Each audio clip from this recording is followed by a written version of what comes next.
All right, guys, the next movie on our list is Steven Spielberg's Ready Player One. Jude, take it away. Yes, sir.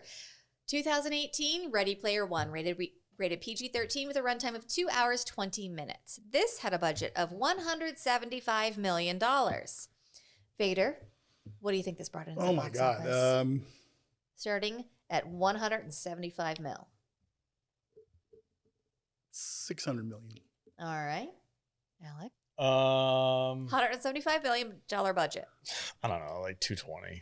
I don't think it did very well. Vader wins a speedboat, $582.9 million. $580 million. This is a big movie, dude. It's a Steven Spielberg film. Yeah. Yeah, but that doesn't mean it's And it was good. fucking dope. Okay. In the future, the Oasis is the place to be. The virtual world where you can be anyone and do anything. When the creator of the Oasis died, he left an Easter egg inside the fantasy world, giving whomever finds it control of the world and the company behind it. The first key to finding the egg starts with a race. When Percival, the poor gamer living in the stacks of Columbus, Ohio, is the first person to beat the race and win the key, he's catapulted to fame and goes directly onto the radar of Sorrento, a real dickweed, and head of IOI, the second largest company in the world, who wants control of Oasis for himself.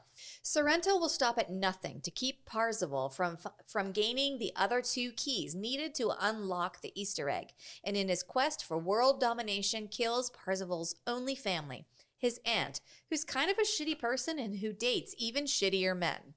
Parzival and his friends team up inside the game to learn everything they can about the late game designer, and try to suss out the next challenge and to keep Sorrento from finding them. They end up learning that the key to the next two keys lies in the game designer's biggest regrets in his life, and the key to keeping Sorrento from gaining more power is in teaming up in real life to take Sorrento and IOI down from the inside.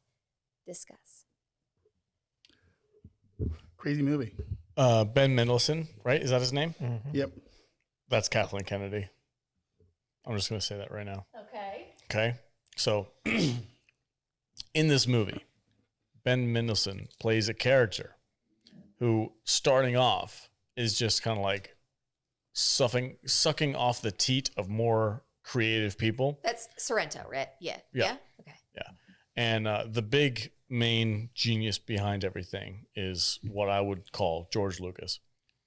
And Ben Mendelsohn is the Kathleen Kennedy to that George Lucas. I think you're thinking about it. And he's like, well, there's a line, literally there's a line in this movie where he's like, well, the only thing that he was really good at was making a good latte. Uh-huh. And I just kept like thinking about that line going, it's kind of what people say about Kathleen Kennedy. Yeah, no, the line was, he knows how the guy liked his coffee. Yeah, the guy knows how he likes his coffee. The most he knew about like the game designer, right, was how he liked his coffee. Right, and I just kept thinking, I'm like, okay, I don't know if this is like just an outside perspective on like what's going on with Star Wars or whatnot, but I just kept watching this and I'm like, here's a dude who was all about the corporate greed, who's all about trying to just bank on nostalgia and bank on what other people see as like their idols and make money doing it. He doesn't actually care about any of that stuff. He just wants to make money using it against them.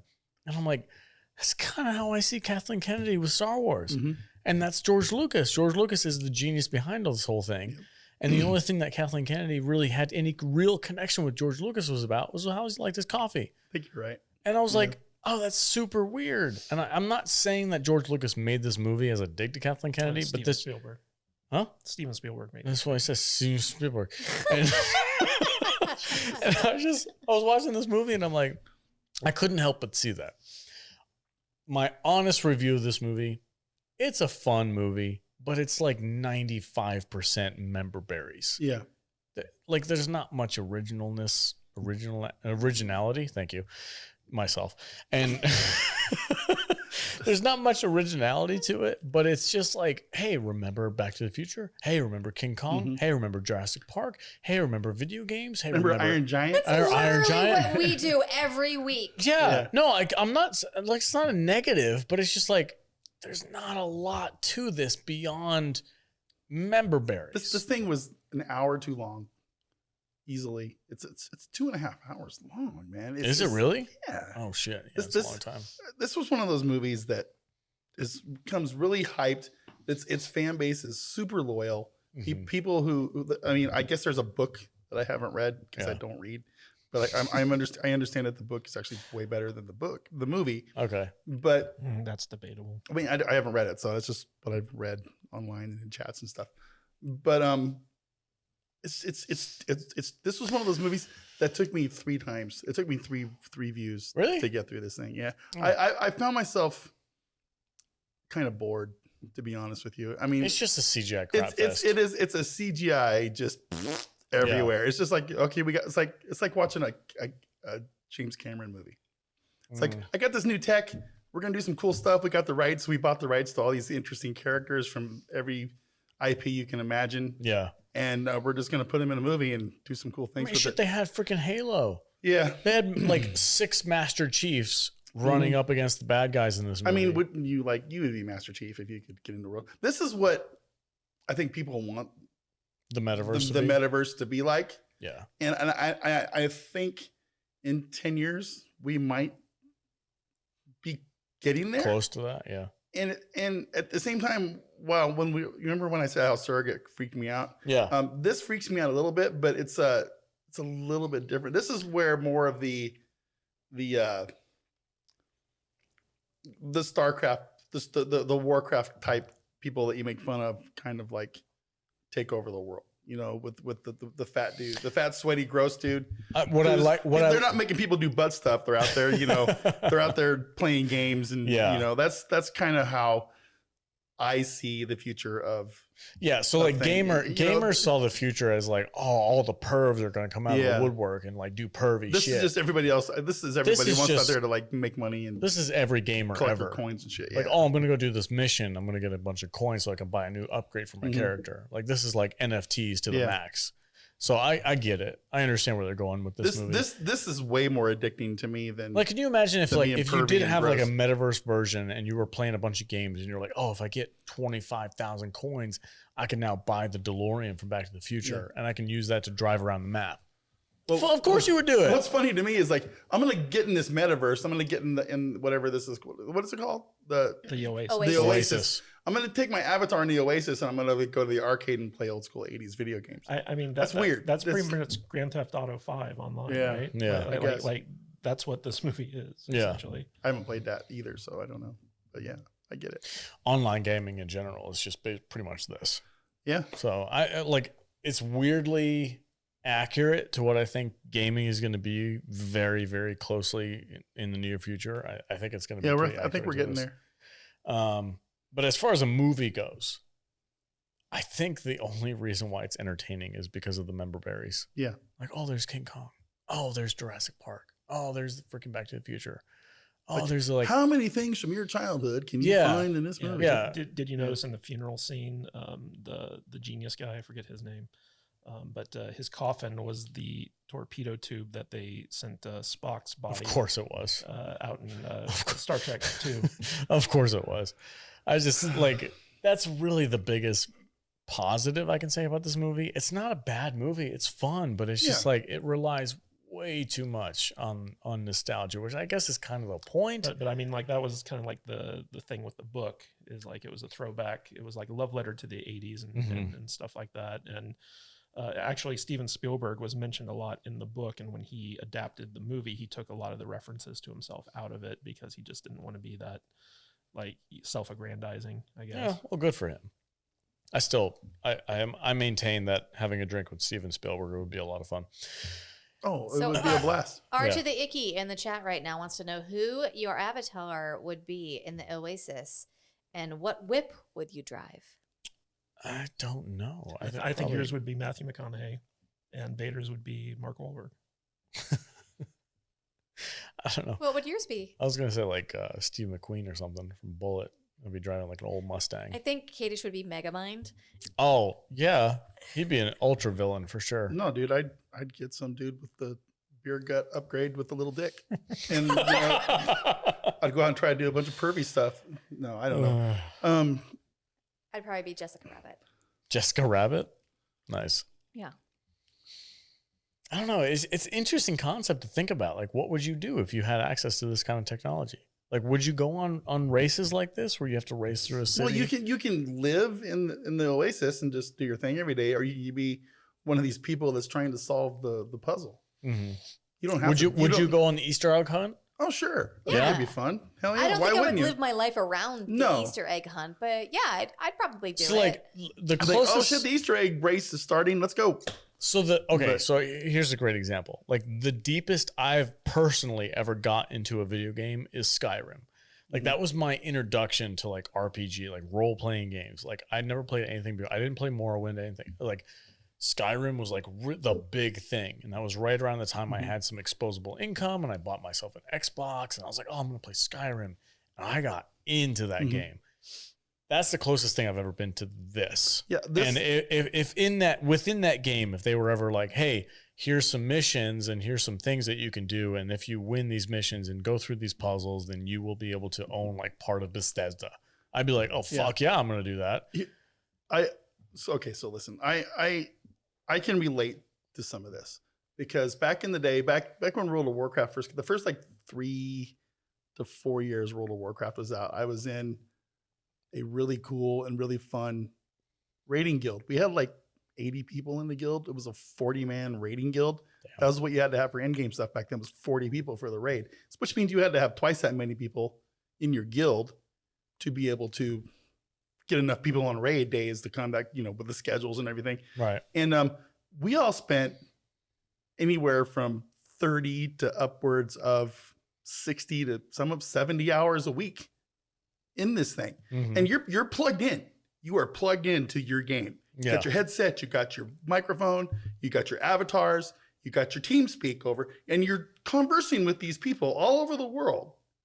And you're forging relationships with these people. Right. This guy in this movie and his little crew is the exact same thing. I have personal relationships with 80 people who I only know by their voice and their stupid little orc computer avatar. Right. Who, if they were standing in front of me, I wouldn't recognize them for nothing until they said something. Yeah.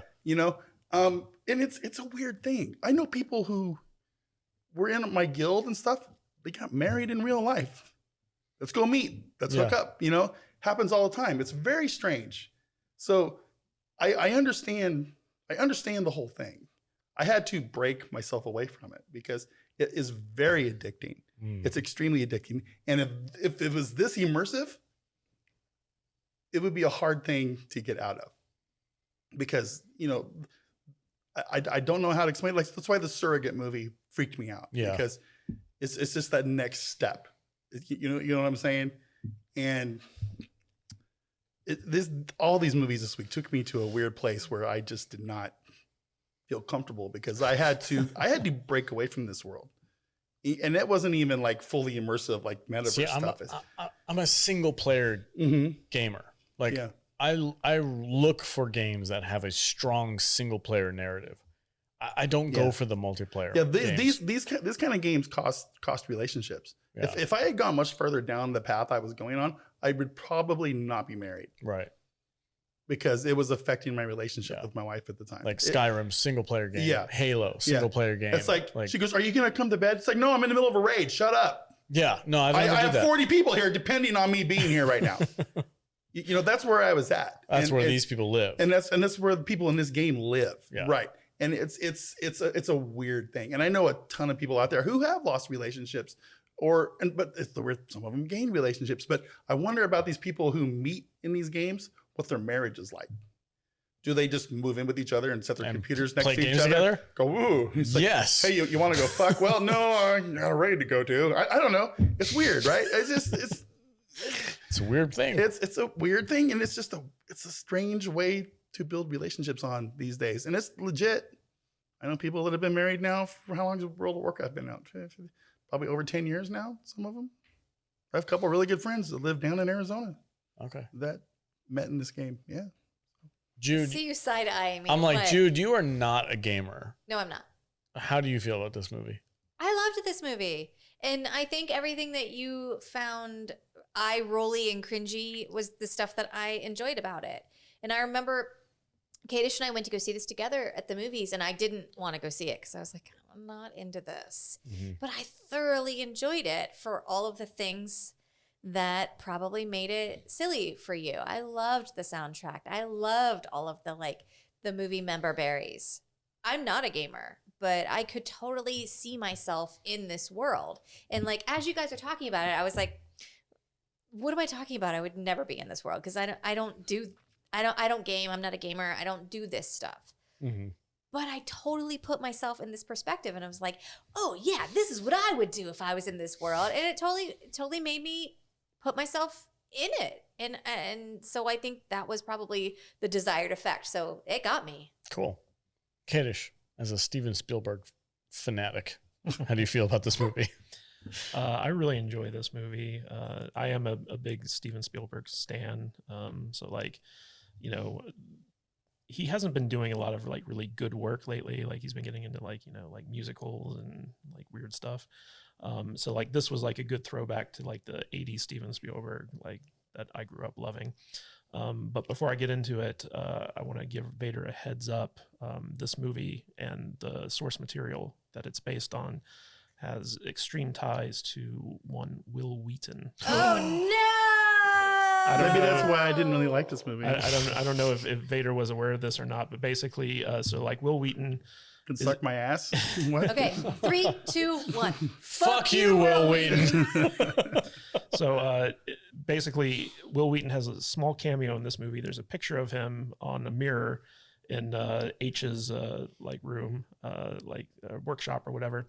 But one of the reasons that he's involved in this is, number one, he's referenced in the book. He's actually like on like the leadership council of like the of like the user base of the Oasis in the book. And ironically enough, like that was enough to get him to agree to do the audio narration for the audiobook version of I Ready guess I'm Player never One. going to listen to this book. Oh, yeah, no. I'm out.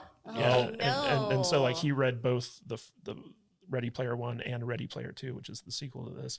So this movie has, or I should say, this property has a lot of ties to Will Wheaton.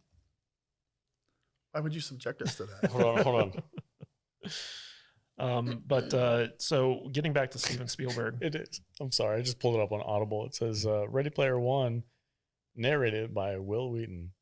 Never, ever gonna listen to this. Do not use our code for that book.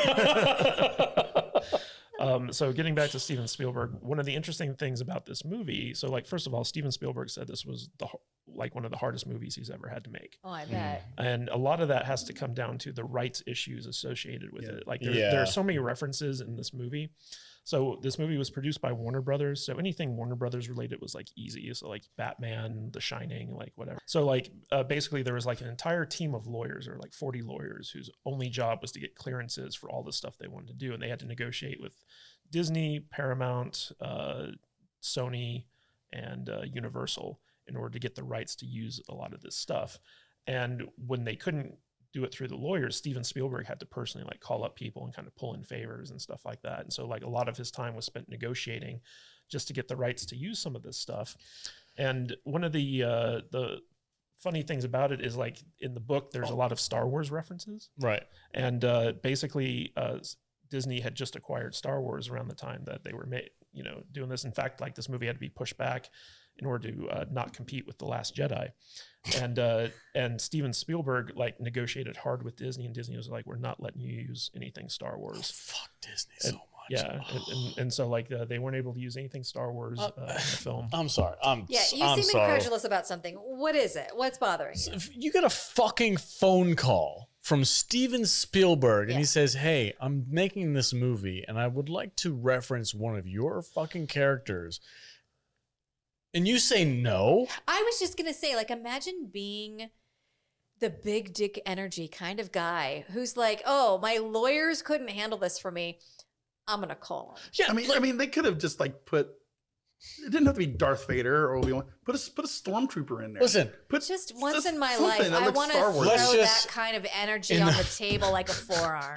in the fucking Neververse of like some movie gets made and they want to reference the Salty Nerd podcast, and I get a call from fucking Steven Spielberg saying, hey, I'm making this movie and it's about podcasters and I'd like to use you as an Steven avatar. Spielberg, just FYI, you're clear to go. I'm like, Yeah, sure, fuck go ahead. yes, you can. Are you kidding me? Put us in the credits, okay, bro? What can I do to help you make this movie? Live in a world where people think that they are more important and more valuable than anyone else in the fucking room. Forget, I get a phone call, or Cage gets a phone call from Steven Spielberg. We'll be pissing our Cage, pants. if you ever tell Steven Spielberg no, Yeah. we're gonna flip the fucking table. Spielberg owes me $20. You're fired. I just can't imagine that as like a WB executive. Like, hey, I'd like to use one of your characters from our movie that we're going to be making, and you're like, no, legally you can't because it doesn't give us credit. Like, fuck you, dude. This is goddamn Steven Spielberg. Yeah, Let him do what he wants. There are actually a couple instances. So in addition to the Star Wars thing, in the book, there's a Blade Runner scene where they actually go into like the world of Blade Runner. Oh, Right. that's sick. And at the time, even though Blade Runner is Sven Thorson there and he's doing steroids in the back? in the book, even though Blade Runner is a Warner Brothers property, they were gearing up for the sequel, Blade Runner 2049. And the production house, the owners of the rights to Blade Runner, didn't want to give permission to use anything Blade Runner because they were afraid it would steal the thunder of the sequel. Oh my God. Yeah. And I mean, like, there was a lot of stuff. So like in the book, there's also a big part of it is this character Ultraman, who's like a Japanese character. Mm-hmm. And it was like involved in like a legal quagmire. So like they weren't able to use it and they replaced it with the Iron Giant in the movie. And also, this is one of only 3 films that John Williams never scored for Steven Spielberg. And the reason for that was because he was busy on another project, and Steven Spielberg used Alan Silvestri to do. Steven Spielberg was just like, I just got it on my Spotify. It's fine. Yeah. So Alan Silvestri actually did the score for this, and he's the original composer for the Back to the Future movies. And so like whenever you hear the Back to the Future like stinger in this movie, it's you from can the totally original. feel that. Yeah. But the biggest part of this movie was like, it's actually very technically innovative, especially in terms of the metaverse, because what would happen, it was kind of a precursor to the Volume, which is like, Disney's big like digital soundstage. Yeah. And what they did was ILM basically created all these sets virtually, not only the sets of the Oasis, but also like the actual like physical sets. They made like a Unreal Engine 5 version of them.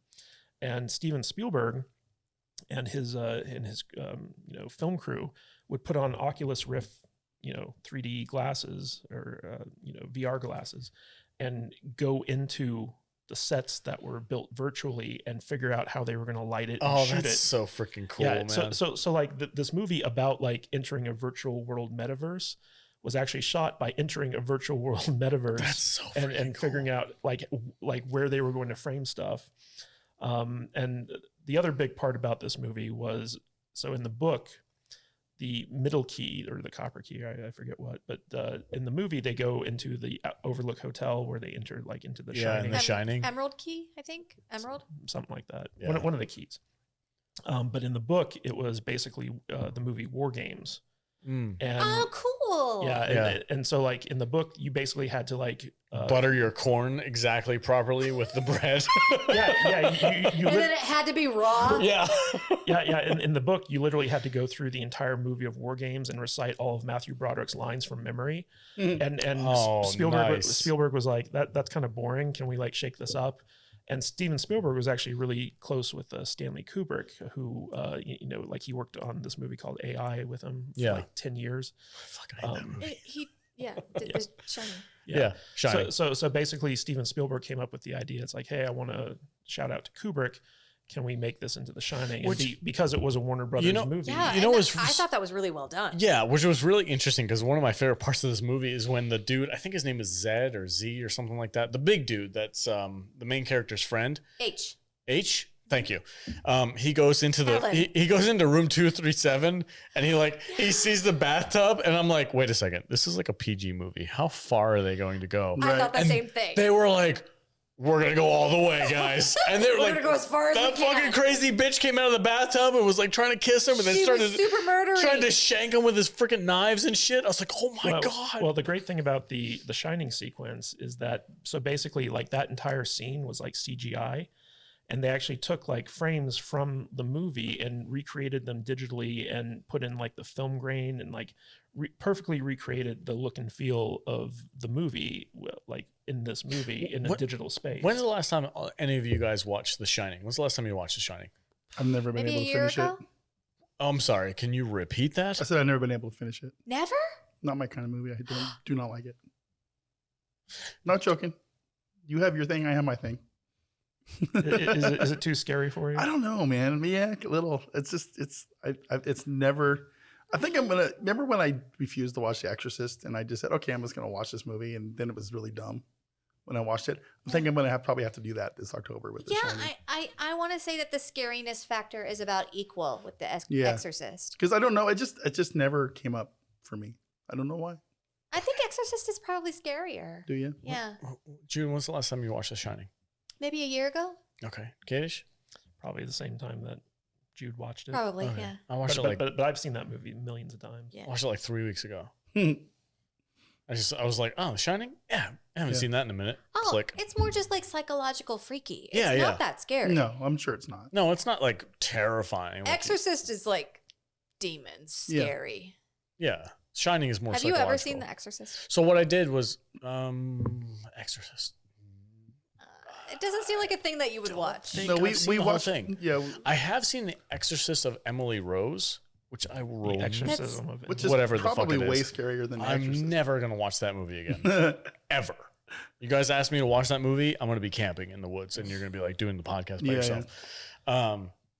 If But The we- Shining, okay, like this scene, the scene where these people in Ready Player One went to The Shining, like it was so fresh in my memory. I had so much fun watching him do that. yeah. And you know what's funny about this movie is like, so there were so many special effects shots that not only had to be created but also like rendered and stuff like that, that Steven Spielberg went off and made The Post, which was the Meryl Streep movie that he made. Fuck you, Meryl Streep.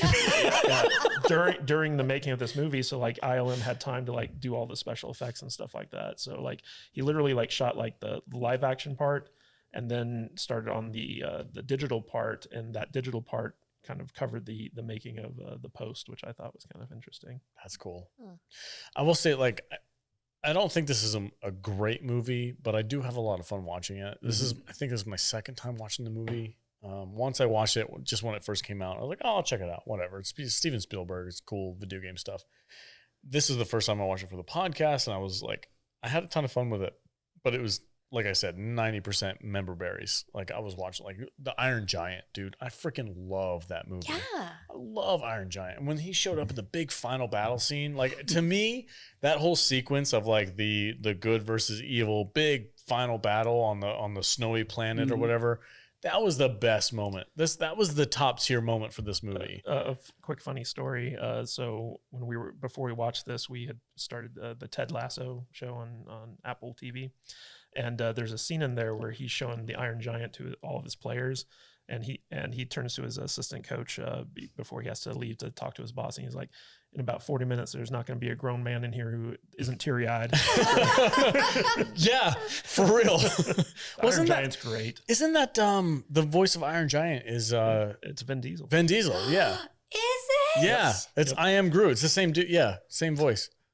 He says like two things. In the Yeah, movies. well, it has no speaking lines, but yeah. Honestly, you know I hate animation. I love Iron Giant. A funny story about Iron You hate Giant. animation, so you hated this movie?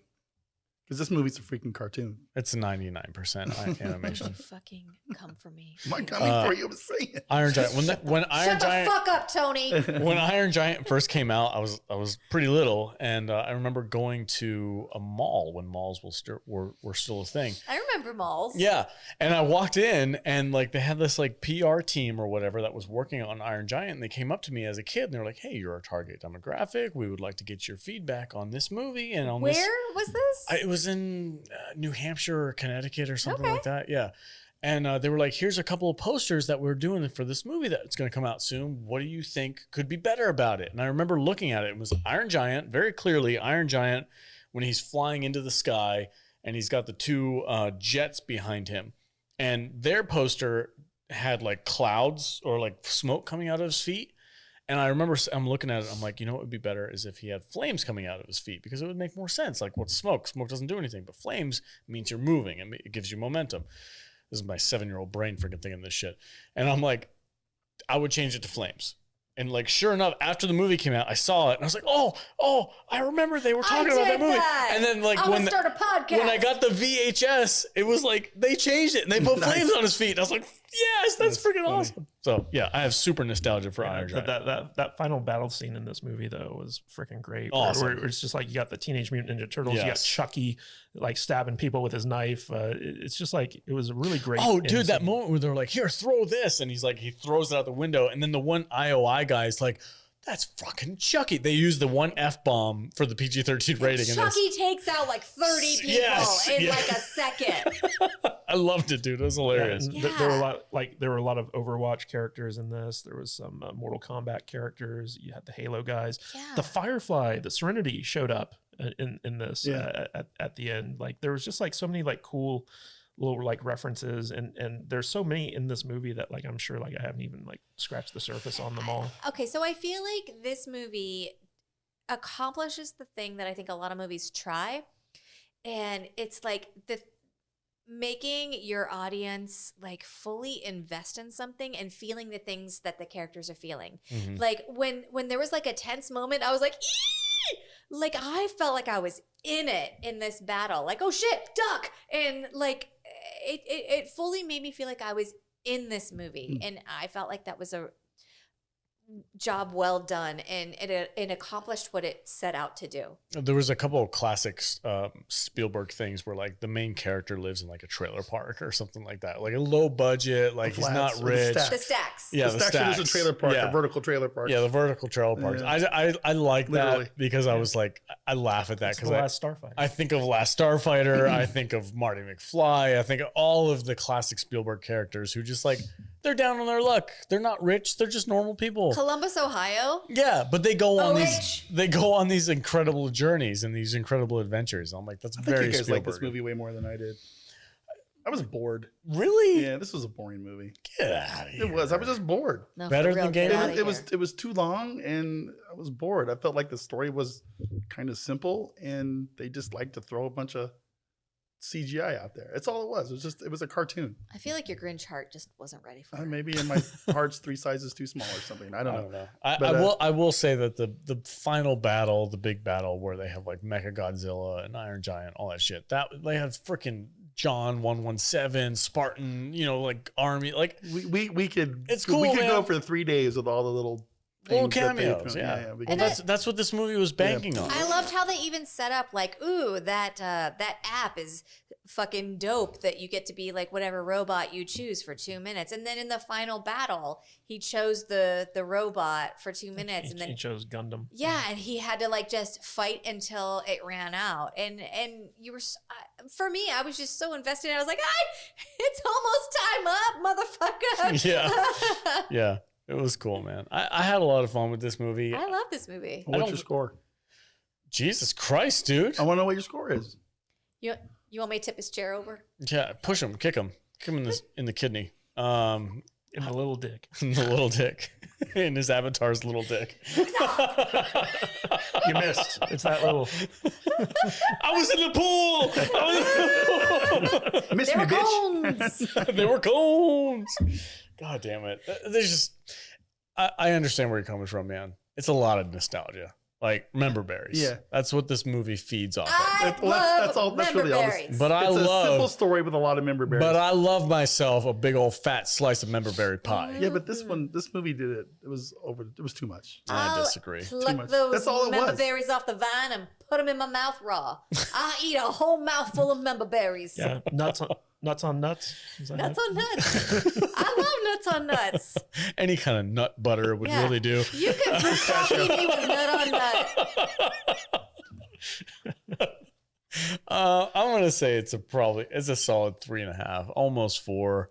If I don't know, if like Spielberg made a cameo in this movie, I think it might be a 4-star movie. I think you guys just got Stanley. Right? Yeah. I think you guys just got a hard on because it says Steven Spielberg in the credits. I don't agree with you, but that's okay. What's your star rating? I don't know. 2.5, maybe 3. 2.5. Yeah. Okay. I was bored. All right. That's It was a okay. boring ass movie. It's okay. Sorry. But you're the eye candy guy, though. I know, and this movie didn't do it. All right. I'm sorry. I don't know. No, that's fine. I'd rather go watch Pacific Rim again or something. Fuck. That movie's way more fun than this thing. I'm sorry. We're gonna talk about Pacific Rim at some point in time on this Oh, I podcast, can't wait. and I'm gonna try and figure out what your fucking It's brain just is fun. wrong with you. As soon This as we is get fun. done recording today, we're having a basketball dance off. I don't even know what that means. And the winner is the winner. I need to drink less. Jude, what's your rating for 4 this movie? DeLoreans out of 5. 4? Yeah, I love this Holy movie. shit. Fucking fill me up with those member berries. I don't give a shit. Okay. Yeah, I'll sing all the songs. I'll dance all the dances. I'll avatars all the avatars. Give it to me. 4. 4. What's your favorite moment? Fuck, what's the guy with the coin? What do they call him? The conductor or whatever? Oh, the Ask Jeeves guy at the. Yeah, Oh. I love that guy. He's Simon Pegg? Yeah. Yeah, who turns Yeah. out to be Simon Pegg at the end of the movie. Yeah. What did they call him? The curator. It's like The the curator. curator. The curator. I love the curator. He's Okay. just like, I don't think you're correct in that, sir. And then he like, oh, I'll bet you all my coins. I didn't mean to do that. He's like, I'll bet you all my coins. And then he turns out to be right. And the curator's like, bet's a bet, sir. And he flips in the coin, which turns out to be like the one life that he needs at the end of the movie, which saves him, which gets him like it makes him win at the end of the movie. It's just so Set up and good. payoff. It's fucking good. So he Okay. helped. So he It's helped him fucking cheat. good. He helped him cheat. It was really good. Good message. All right. I'm gonna flip your chair over. What's wrong with you? I don't know. Put you in a sleeper hold. The salty gamer over here is like freaking game Don't upgrade. fucking yuck my yum. Free DLC. Son of a Give him a bitch. more powerful weapon. Bullshit. Whatever. My surrogate and your surrogate are in a fight. I do butt stuff with our surrogates. That'd be way more fun. We'll do some butt stuff. That's my surrogate's So you can do butt stuff to specialty. me, because you'd be the dude and I'd be the chick, and I'd be that fat, sweaty dude in the couch in there. I'm gonna make you my hand puppet. Oh God, this is the greatest shit ever.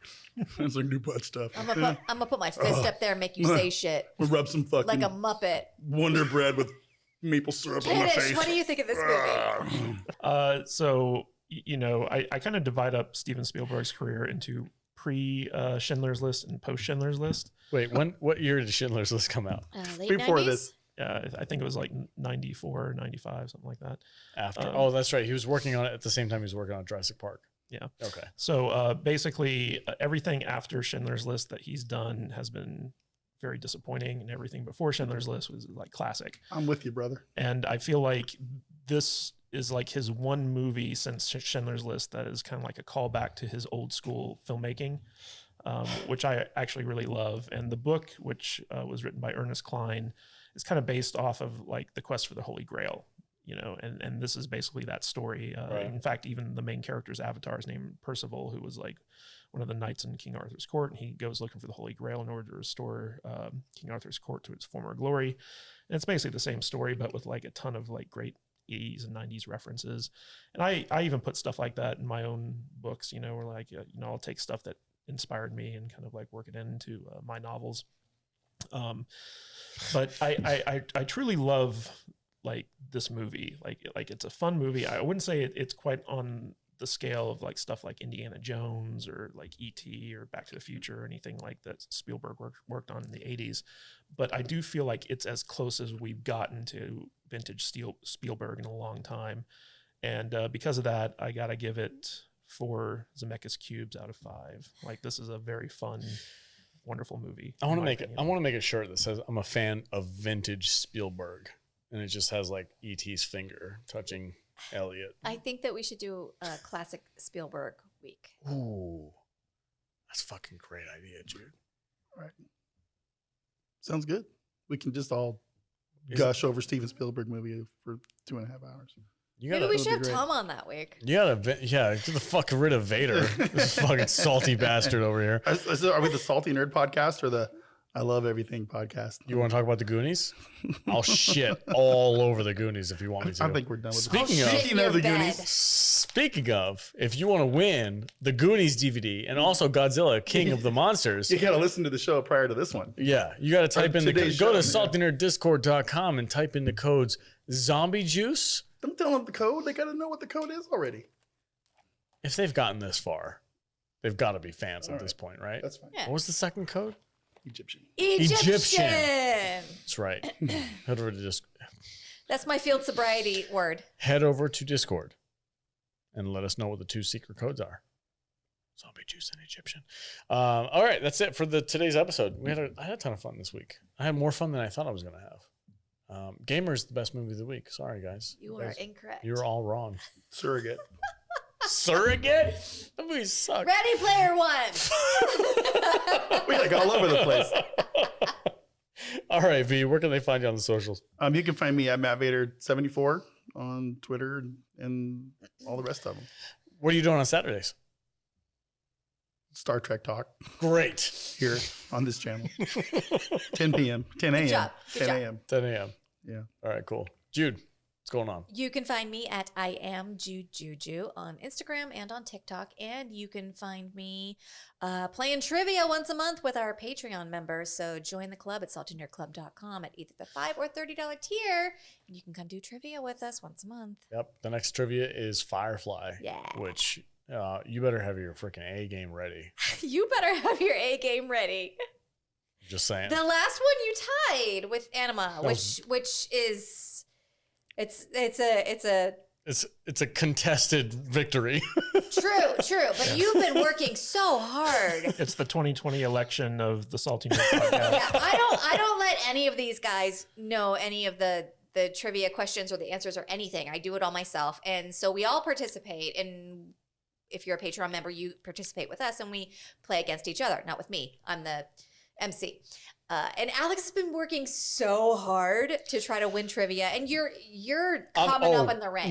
You're coming up in the ranks. I feel strong for you. I've got Firefly. Okay, It's in the bag. I'm excited for you. It's my victory coming up. Anima I wish Confusa. that show was better. I think Anima needs a new title because she tied the last one. So is she still the 2-time trivia champ? I don't know, is I she haven't the made three- it. you can't take her champs away. Yeah, Yeah. So No. of course. yeah.